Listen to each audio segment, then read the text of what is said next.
ಸಾವರ್ಕರ್ ತುಂಬಾ popular London ನಲ್ಲಿ. ಅವರ ಸಂಪರ್ಕಕ್ಕೆ ಬಂದವರೆಲ್ಲ ಕ್ರಾಂತಿಕಾರಿಗಳಾಗ್ತಿದ್ರು. ನೆಹರುಗೆ ಅವರಪ್ಪ ಪತ್ರ ಬರೆದಿದ್ರಂತೆ, ಯಾವ ಕಾರಣಕ್ಕೂ ಲಂಡನ್ ನಲ್ಲಿರುವಂತ ದೆವ್ವ ಸಾವರ್ಕರ್ ಸಂಪರ್ಕಕ್ಕೆ ಮಾತ್ರ ಹೋಗ್ಲೇಬೇಡ, ಬಹಳ ಡೇಂಜರ್ ಅವನು ಅಂತ. ನೀನ್ ಸಾವರ್ಕರ್ ಸಂಪರ್ಕಕ್ಕೆ ಹೋದ್ರೆ ದೇಶಭಕ್ತ ಆಗ್ಬಿಡ್ತೀಯ ಅನ್ನೋ ಟೆನ್ಷನ್ ಇದ್ದಿರ್ಬೋದೇನೋ ಗೊತ್ತಿಲ್ಲ, ಆದ್ರೆ ಹಾಗೆ ಹೇಳಿದ್ರು ಅನ್ನುವಂತ ಮಾತುಗಳನ್ನು ಉಲ್ಲೇಖ ಮಾಡ್ತಾರೆ. ಇದು ಒಂದು ಹಂತ. ಸಾವರ್ಕರ್ ಸಂಪರ್ಕ ಎಷ್ಟು ಚೆನ್ನಾಗಿರ್ತಿತ್ತು ಅಂತಂದ್ರೆ ಮಿತ್ರರೆ, ಮುಂದೊಮ್ಮೆ ಸಾವರ್ಕರ್ ಲಂಡನ್ನಿಗೆ ಹೋಗ್ಬೇಕಾದ್ರೆ ದಾರಿಯಲ್ಲಿ ಒಬ್ಬ ವ್ಯಕ್ತಿ ಸಿಗ್ತಾನೆ, ಹರ್ನಾಮ್ ಸಿಂಹ ಅಂತ ಹೆಸರು. ನಾನು ಯಾಕೆ ಇದನ್ನು ಹೇಳ್ತಿದ್ದೀನಿ ಅಂತಂದ್ರೆ, ಕೆಲವು ಮಹಾಪುರುಷರ ಟಚ್ ಕೂಡ ಏನ್ ಮ್ಯಾಜಿಕ್ ಮಾಡುತ್ತೆ ಅಂತ ಹೇಳಲಿಕ್ಕೆ. ಹರ್ನಾಮ್ ಸಿಂಹ ಅಂತ ಹುಡುಗ, ಸಾವರ್ಕರ್ ಆ ಹುಡುಗ ಜೊತೆ ಮಾತಾಡ್ತಾರೆ. ಸಿಖ್ಖರ ಹುಡುಗ, ಒಬ್ಬ ರಾಜ ಅವನಿಗೆ ವಿದೇಶಕ್ಕೆ ಹೋಗ್ಲಿಕ್ಕೋಸ್ಕರ ಬೇಕಾಗಿರುವಷ್ಟು ಸ್ಕಾಲರ್ಶಿಪ್ ಕಳಿಸ್ಕೊಟ್ಟಿದ್ದಾನೆ, ಅಧ್ಯಯನ ಮಾಡ್ಕೊಂಡು ಬಾ ಅಂತ.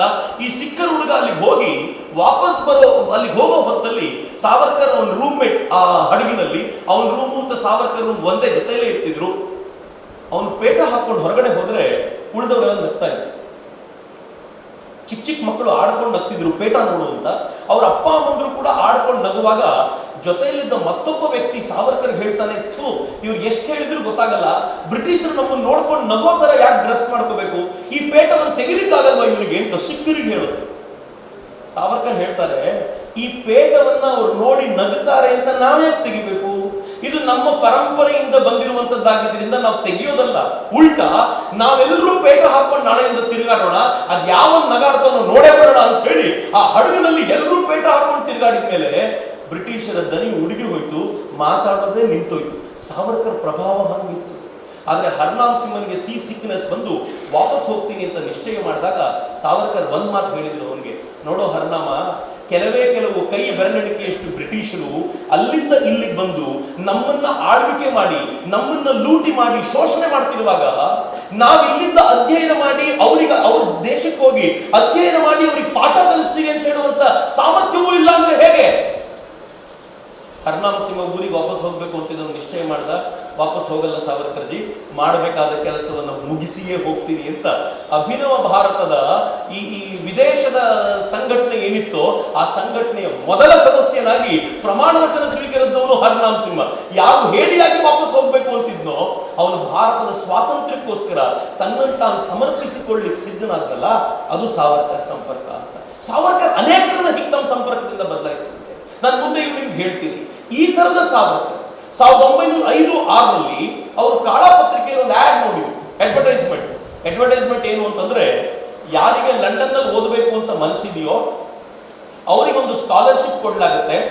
ಸ್ಕಾಲರ್ಶಿಪ್ ಯಾರು ತಗೊಳ್ಬೇಕೋ ಒಂದೇ ಒಂದು ಮುಚ್ಚಳಿಕೆ ಬರ್ಕೊಡ್ಬೇಕು. ಸ್ಕಾಲರ್ಶಿಪ್ ಕೊಡೋನು ಎಂತ ಬುದ್ಧಿವಂತ ನೋಡಿ, ಒಂದೇ ಒಂದು ಮುಚ್ಚಳಿಕೆ ಬರ್ಕೊಡ್ಬೇಕು. ಮುಚ್ಚಳಿಕೆ ಏನು ಅಂತಂದ್ರೆ, ಲಂಡನ್ ನಲ್ಲಿ ಓದಿ ಬಂದ್ಮೇಲೆ ಬ್ರಿಟಿಷರ ನೌಕರಿ ಮಾಡೋದಿಲ್ಲ ಅಂತ ಮುಚ್ಚಳಿಕೆ ಬರ್ಕೊಟ್ರೆ ಲಂಡನ್ಗೆ ಹೋಗುವಂತ ಸ್ಕಾಲರ್ಶಿಪ್ ಕೊಡ್ತೀವಿ ಅಂತ. ಸಾವರ್ಕರ್ಗೆ ಬ್ರಿಟಿಷರ ನೌಕರಿ ಮಾಡುವ ಯಾವ ದರದ್ದು ಇರಲಿಲ್ಲ. ನಾನು ಲಂಡನ್ಗೆ ಹೋಗ್ಬೇಕು ಅಂತ ಒಂದು ಪತ್ರ ಬರೆದ್ರು. ಅದರಲ್ಲಿ ಪತ್ರದಲ್ಲಿ ಹೇಳಿದ್ರು, ನಾನು ಯಾವ ಕಾರಣಕ್ಕೂ ಬ್ರಿಟಿಷರ ನೌಕರಿ ಮಾಡಲ್ಲ ಅಂತ ಬರೆದ್ರು.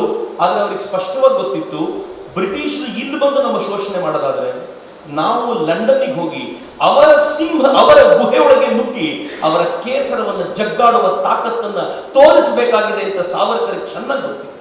ಸಾವರ್ಕರ್ ನಿಶ್ಚಯ ಮಾಡಿದ್ರು, ಈ ದೇಶದ ಅನೇಕ ಬುದ್ಧಿವಂತರು ಲಂಡನ್ ನಲ್ಲಿ ಇದ್ದಾರೆ, ಈ ದೇಶದಿಂದ ಅಲ್ಲಿಗೆ ಹೋಗಿ ಅಧ್ಯಯನ ಮಾಡ್ತಾರೆ.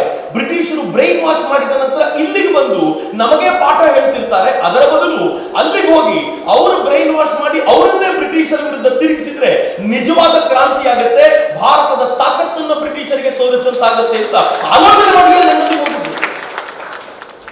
ಆದ್ರೆ 153 ಜನರ ಅಪ್ಲಿಕೇಶನ್ ಇತ್ತು. ಸಾವರ್ಕರ್ಗೆ ಯಾರಾದ್ರೂ ಸ್ಪೆಷಲ್ ಇನ್ಫ್ಲೂಯೆನ್ಸ್ ಲೆಟರ್ ಬೇಕಿತ್ತು. ಯಾರ ಹತ್ರ ಹೋದ್ರು ಗೊತ್ತಾ, ಅವರು ತಿಲಕರ ಬಳಿಗೆ ಹೋಗಿ ನಮ್ಮೊಂದು ಇನ್ಫ್ಲೂಯೆನ್ಸ್ ಲೆಟರ್ ಕೊಡ್ತೀರಾ ಅಂತ ಕೇಳಿದ್ರು. ತಿಲಕರ್ ಲೆಟರ್ ಏನ್ ಸುಂದರವಾಗಿ ಬರೆದ್ರು ಗೊತ್ತಾ, ಶ್ಯಾಮ್ ಪ್ರಸಾದ್ ಮುಖರ್ಜಿ ಯಾರಿದರ ಸ್ಕಾಲರ್ಶಿಪ್ ಕೊಡ್ತಾ ಇದ್ರು, ಶ್ಯಾಮಾ ಪ್ರಸಾದ್ ಜಿ ಅವರಿಗೆ, ಶ್ಯಾಮ್ಜಿ ಕೃಷ್ಣ ವರ್ಮ ಅವರಿಗೆ ಏನಂತ ಬರೆದ್ರು ಅಂತಂದ್ರೆ, ತಿಲಕರು ತುಂಬಾ ಅಪ್ಲಿಕೇಶನ್ ಬಂದಿದೆ ನನಗೆ ಗೊತ್ತು, ಇನ್ಫ್ಲೂಯೆನ್ಸ್ ಮಾಡೋದು ತಪ್ಪು, ಆದ್ರೆ ಈ ಹುಡುಗನಿಗೆ ನೀವು ಸ್ಕಾಲರ್ಶಿಪ್ ಕೊಟ್ಟು ಕರೆಸ್ಕೊಂಡ್ರೆ ನಿಜವಾಗ್ಲೂ ಭಾರತಕ್ಕೆ ದೊಡ್ಡ ಪ್ರಮಾಣದಲ್ಲಿ ಉಪಯೋಗಿ ಆಗ್ತಾನೆ, ಬೇಡ ಅಂತ ಹೇಳ್ಬೇಡಿ ಅಂತ ಬರೆದ್ರು. ತಿಲಕರು ಹೇಳಿದ ಮೇಲೆ ಸ್ಕಾಲರ್ಶಿಪ್ ಸಿಗದೇ ಇರುತ್ತೆ. ಸ್ಕಾಲರ್ಶಿಪ್ ಸಿಕ್ತು. 20-21 ತರುಣ ವಿದೇಶಕ್ಕೆ ಹೋಗ್ಲಿಕ್ಕೆ ಸಿದ್ಧನಾದ. ಇವತ್ತು ನೀವು ಹಾಡು ಕೇಳಿದ್ರಲ್ಲ, ಸ್ವತಂತ್ರತೆ ಭಗವತಿ ಆ ಅದ್ಭುತವಾದ ಗೀತೆಯನ್ನು, ಜಯೋಸ್ತುತಿ ಹಾಡನ್ನ ಸಾವರ್ಕರ್ ತಮ್ಮ 20ನೇ ವರ್ಷದಲ್ಲಿ ಬರೆದಿದ್ದು. ಆ ಮನುಷ್ಯನ ಬರವಣಿಗೆಯ ಅದ್ಭುತವಾದ ತಾಕತ್ತಿತ್ತಲ್ಲ, ಏನ್ ಚೆನ್ನಾಗಿತ್ತು ಅಂತಂದ್ರೆ, ತಿಲಕರಂತವರಿಗೆ ಗೊತ್ತಿತ್ತು ಈ ಮನುಷ್ಯ ಭಾರತಕ್ಕೆ ಬಹಳ ಉಪಯೋಗಿ ಆಗ್ತಾನೆ, ಎಟ್ ಎನಿ ಕಾಸ್ಟ್ ಈ ಮನುಷ್ಯ ವಿದೇಶಕ್ಕೆ ಹೋಗ್ಲಿ, ಅಲ್ಲಿಂದ ಪಡ್ಕೊಳ್ಬೇಕಾಗಿದ್ದನ್ನು ಪಡ್ಕೊಂಡು ಇಲ್ಲಿಗೆ ಬರಲಿ ಅಂತ ಕಲ್ಪನೆ ಇತ್ತು. ಸಾವರ್ಕರ್ ವಿದೇಶಕ್ಕೆ ಹೋಗ್ಲಿಕ್ಕೆ ಸಿದ್ಧರಾದ್ರು. ಅಷ್ಟೊತ್ತಿಗೆ ಸಾವರ್ಕರ್ಗೆ ಮದುವೆ ಆಗಿ ಒಂದು ಪುಟ್ಟ ಮಗು ಇತ್ತು. ಆಗ ತಾನೇ ಮಗು ಆಗಿತ್ತು. ಸಾವರ್ಕರ್ ಮದುವೆ ಆಗಿದ್ದು ಯಾಕೆ ಅಂತಂದ್ರೆ, ಓದ್ಲಿಕ್ಕೆ ದುಡ್ಡಿರ್ಲಿಲ್ಲ ಅವ್ರ ಹತ್ರ. ತುಂಬಾ ಬುದ್ಧಿವಂತ, ದುಡ್ಡಿರ್ಲಿಲ್ಲ. ಅಣ್ಣ ತುಂಬಾ ಒದ್ದಾಡ್ತಾ ಇದ್ದ ಅಂತ ತಾನು ಎಲ್ಲಾದ್ರೂ ಕೆಲ್ಸಕ್ಕೆ ಸೇರ್ತೀನಿ, ಓದು ನಿಲ್ಲಿಸ್ತೀನಿ ಅಂತಂದಾಗ ಅಣ್ಣ ಗಲಾಟೆ ಮಾಡಿದ, ನಾನು ಎಷ್ಟು ಕಷ್ಟ ಆದ್ರೂ ಒದ್ದಾಡ್ತೀನಿ, ನೀನ್ ಮಾತ್ರ ಓದು ನಿಲ್ಲಿಸ್ಬೇಡ ಅಂತ. ಆಗ ಒಂದು ಸಂಬಂಧಿಕರು ಹೇಳಿದ್ರು, ನನ್ನ ಮಗಳನ್ನ ಮದುವೆ ಆದ್ರೆ ನೀನು ಓದಿನ ಖರ್ಚೆಲ್ಲ ನಾನು ನೋಡ್ಕೋತೀನಿ. ಹಂಗೆ ಮದುವೆ ಆಗಿತ್ತು ಸಾವರ್ಕರ್.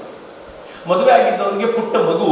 ಈ ಮಗು ಮತ್ತು ತನ್ನ ಹೆಂಡತಿಯನ್ನ ಬಿಟ್ಟು, ತನ್ನ ಅಣ್ಣ ಮತ್ತು ಅತ್ತಿಗೆಯನ್ನ ಬಿಟ್ಟು, ತನ್ನ ತಮ್ಮನನ್ನ ಬಿಟ್ಟು, ತನ್ನ ತಂಗಿಯನ್ನ ಬಿಟ್ಟು ಸಾವರ್ಕರ್ ವಿದೇಶಕ್ಕೆ ಹೋಗ್ಬೇಕಿತ್ತು. ಸಾವರ್ಕರ್ ವಿದೇಶಕ್ಕೆ ಹೋಗುವಾಗ ಎಲ್ರಿಗೂ ಕೈ ಬೀಸಿ, ಎಲ್ಲರನ್ನೂ ಪ್ರೀತಿಯಿಂದ ಮಾತನಾಡಿಸಿ, ಹೋಗೋಕ್ಕಿಂತ ಕೆಲವು ದಿನಗಳ ಮುನ್ನ ಒಂದು 2 ಭಾಷಣವನ್ನು ಮಾಡಿದ್ರು, 3 ಭಾಷಣವನ್ನು ಮಾಡಿದ್ರು. ಆ 3 ಭಾಷಣವನ್ನ ಬ್ರಿಟಿಷ್ ಗೂಢಚಾರರು ನೋಟ್ ಮಾಡಿಕೊಂಡ್ರು. ಆ 3 ಭಾಷಣದಲ್ಲಿ ಸಾವರ್ಕರ್ ಸ್ಪಷ್ಟ ಉದ್ದೇಶವನ್ನು ಹೇಳಿದ್ರು, ರಾಜಕೀಯ ಸ್ವಾತಂತ್ರ್ಯ ಅತ್ಯಂತ ಅಗತ್ಯ ಅನ್ನೋದನ್ನ ಪ್ರತಿಪಾದಿಸಿ ವಿದೇಶಕ್ಕೆ ಹೋದ್ರು, ಅಷ್ಟೇ, ಇನ್ನೇನಿಲ್ಲ. ಯಾಕಿದನ್ನು ಹೇಳ್ತಿದ್ದೀನಿ ಅಂತಂದ್ರೆ, ಸಾವರ್ಕರ್ನ 1911ರಲ್ಲಿ ಬಂಧಿಸುವಾಗ ಬ್ರಿಟಿಷರ ಬಳಿ ಇನ್ನೇನೂ ಪುರಾವೆಗಳಿರಲಿಲ್ಲ. 1906ರಲ್ಲಿ ಸಾವರ್ಕರ್ ಮಾಡಿದ 3 ಭಾಷಣದಲ್ಲಿದ್ದ ಒಂದು 3-4 ಸಾಲುಗಳ ಆಧಾರದ ಮೇಲೆ ಸಾವರ್ಕರ್ನ ಅರೆಸ್ಟ್ ಮಾಡಿದ್ರು. 1906ರಲ್ಲಿ ಮಾಡಿದ ಭಾಷಣಕ್ಕೆ ಸಾವರ್ಕರ್ ಅರೆಸ್ಟ್ ಆಗಿದ್ದು 1910ರಲ್ಲಿ, 4 ವರ್ಷಗಳ ನಂತರ. ಸಾವರ್ಕರ್ ಲಂಡನ್ನಿಗೆ ಹೋಗ್ಬೇಕಾದ್ರೆ, ಇವರು ಲಂಡನ್ನಿಗೆ ಹೋಗಿ ಸೇರೋಕ್ಕಿಂತ ಮುಂಚೆ ಬ್ರಿಟಿಷ್ ಗೂಢಚಾರರಿಂದ ಒಂದು ಪತ್ರ ಲಂಡನ್ನಿನ ಸ್ಕಾಟ್ಲೆಂಡ್ ಯಾರ್ಡ್ ಪೊಲೀಸರಿಗೆ ಹೋಗಿತ್ತು. ಪತ್ರದಲ್ಲಿ ಏನಿತ್ತು ಗೊತ್ತೇ? ಸಾವರ್ಕರ್ ಅಂತ ಒಬ್ಬ ಬರ್ತಾ ಇದ್ದಾನೆ, ಇಲ್ಲಿ ಬಹಳ ಡೇಂಜರ್ ಆಗಿದ್ದ, ಅಲ್ಲಿಯೂ ಡೇಂಜರ್ ಆಗಲ್ಲ, ತುಂಬಾ ತಲೆ ಕೆಡಿಸ್ಕೊಳ್ಬೇಕಾಗಿದ್ದೇನಿಲ್ಲ, ಒಂದ್ ಕಣ್ಣಿಡಿ ಅಂತಿತ್ತು. ಸಾವರ್ಕರ್ ಹೋಗೋಕ್ಕಿಂತ ಮುಂಚೆ ಸಾವರ್ಕರ್ ಯಾರು ಅಂತ ಒಂದು ಪತ್ರ ಹೋಗಿ ಆಗಿತ್ತು. ಅವರು ಏನು ತಲೆ ಕೆಡಿಸ್ಕೊಳ್ಳಿಲ್ಲ. ಆದ್ರೆ ಭಾರತ ಭವನ ಅಂತ ಶ್ಯಾಮ್ಜಿ ಕೃಷ್ಣವರ್ಮರು ಕಟ್ಟಿದಂತ ಆ ಬಿಲ್ಡಿಂಗ್ ಅಲ್ಲಿ ಸಾವರ್ಕರ್ ಹೋಗಿ ಕೂತ್ರು. ಅವರಿಗೆ ಅಡ್ಜಸ್ಟ್ಮೆಂಟ್ ಆಗ್ಲಿಕ್ಕೆ 1 ವಾರ ಬೇಕಿತ್ತಲ್ಲ, 1 ವಾರ ಸುಮ್ಮನಿರೋದು ಹೆಂಗೆ? ಸಾವರ್ಕರ್ ಲೈಬ್ರರಿಗೆ ಹೋದ್ರು. ಆ ಮನುಷ್ಯ ಯಾವ ಅಂತ ಅರ್ಥ ಮಾಡ್ಕೊಂಡಾಗಲೆಲ್ಲ ನನಗೆ ಬಹಳ ಜನ ಕೇಳ್ತಾರೆ, ಯಾಕೆ ಇಷ್ಟೊಂದು ಹುಚ್ಚು ಸಾವರ್ಕರ್ ಮೇಲೆ ಅಂತ. ಸಾವರ್ಕರ್ ಯಾರು ಅಂತ ಗೊತ್ತಾದವರಿಗೆ ಆ ಮನುಷ್ಯನ ಬಗ್ಗೆ ಹುಚ್ಚು ಬೆಳೆದೇ ಇರ್ಲಿಕ್ಕೆ ಸಾಧ್ಯವೇ ಇಲ್ಲ. ಲಂಡನ್ನಿಗೆ ಹೋಗಿ ಲಂಡನ್ನಲ್ಲಿ ಐಷಾರಾಮದ ಬದುಕಿನಲ್ಲಿ ತನ್ನಂತ ಮೈ ಮರಿಬಹುದಾಗಿದ್ದಂತ ಎಲ್ಲ ಸಾಧ್ಯತೆ ಇದ್ದಾಗಲೂ ಹೋದ ಮೊದಲನೇ ವಾರಕ್ಕೆ ಭಾರತ ಭವನದಲ್ಲಿದ್ದ ಲೈಬ್ರರಿಗೆ ಹೋಗಿ ಸಾವರ್ಕರ್ ಕೇಳ್ತಾರೆ, ಇಟಲಿಯ ಮ್ಯಾಸಿನಿಯ ಪುಸ್ತಕ ಇದೆಯಾ? ಇದು ಲೈಬ್ರರಿಯನ್ ಹೇಳ್ತಾನೆ, 6 ವಾಲ್ಯೂಮಿನ ಪುಸ್ತಕ ಇದೆ ಅವರದ್ದು, ಎಲ್ಲಿದೆಯೋ ಗೊತ್ತಿಲ್ಲ, ಹುಡುಕ್ತೀನಿ ಇರು ಅಂತ ಹುಡುಕಿ 3 ವಾಲ್ಯೂಮ್ ತೆಗೆದುಕೊಡ್ತಾರೆ. 1 ವಾರದಲ್ಲಿ ಸಾವರ್ಕರ್ 3 ವಾಲ್ಯೂಮ್ ಮುಗಿಸಿ ನೆಕ್ಸ್ಟ್ 3 ವಾಲ್ಯೂಮ್ ತರಿಸು ಅಂತ. ಅವನಿಗೆ ಎಷ್ಟು ಖುಷಿ ಆಗ್ಬಿಡುತ್ತೆ ಅಂದ್ರೆ, ಇಷ್ಟು ದಿನ ಯಾರು ಓದೋರು ನೋಡ್ಲೇ ಇಲ್ವಲ್ಲ ಅಂತ ಮತ್ತೆ 3 ವಾಲ್ಯೂಮ್ ತರಿಸ್ತಾನೆ.